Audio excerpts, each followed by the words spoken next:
Some criminals aren't driven by rage, they are driven by intellect. They don't act impulsively. They don't leave chaos behind.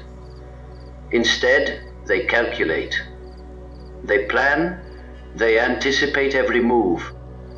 These are criminals with exceptionally high intelligence. Men who designed crimes so complex, so carefully layered, that investigators believed they were dealing with ghosts. And yet, every single one of them was caught. Not because their plan failed, but because of one small mistake. Tonight, we explore true stories of genius criminals who came terrifyingly close to getting away with everything, until a minor error exposed them. Case 1, the Unabomber Ted Kaczynski. Ted Kaczynski had an IQ estimated between 160 and 170. At just 16 years old, he entered Harvard University. By 25, he was a mathematics professor. Then he disappeared for nearly 18 years. America was terrorized by a mysterious figure known only as the Unabomber. No fingerprints, no witnesses, no clear motive. His bombs were handcrafted, untraceable, and brutally precise. The FBI launched the largest manhunt in its history. They failed again, and again, and again, until Kaczynski made one mistake.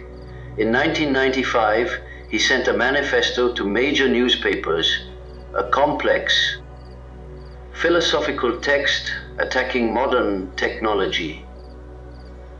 The FBI made a desperate decision. They published it. And his own brother recognized the writing style, not the ideas, not the threats, the phrasing. Kaczynski's genius protected him for almost 2 decades. But language, something deeply personal, betrayed him. He wasn't caught by science. He was caught by family.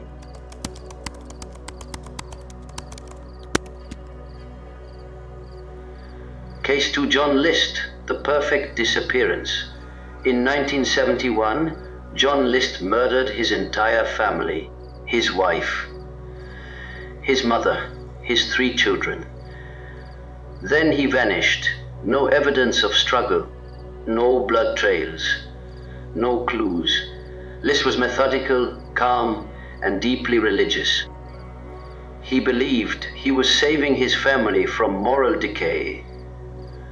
After the murders, he cleaned the house, cut his own photograph out of family albums, closed bank accounts, left the country. For 18 years, he lived under a new identity. He remarried, he worked, he blended imperfectly, until one tiny detail ruined everything. In 1989, his case was featured on America's Most Wanted. A forensic sculptor reconstructed his face, aging it realistically. List never expected technology to imagine his future. A neighbor recognized him, not by his face, but by his walk and posture. His intelligence built the escape, but time caught up.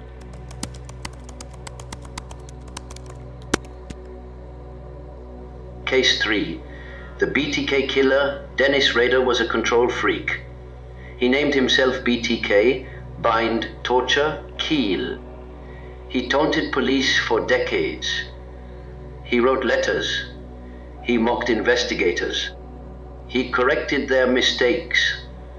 Rader believed himself smarter than everyone. And for 30 years, he was right. Until 2004, when he asked police a simple question. Can you trace a floppy disk? Police lied. They said no. Raider believed them. He sent a disk. Metadata revealed his name, church, and location. That was it. No chase, no shootout. A man with extreme narcissistic intelligence was caught because he trusted the police. Not arrogance in planning, arrogance in ego.